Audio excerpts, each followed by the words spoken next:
Township, Penn State, Berks Campus, 2080 Hahn Road, Evergreen Entrance. Cross streets of Scout Road and Broadcasting Road, automatic fire alarm.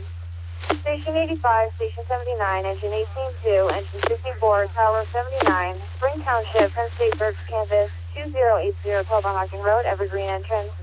Cross streets of Scout Road and Broadcasting Road, automatic fire alarm. 1747.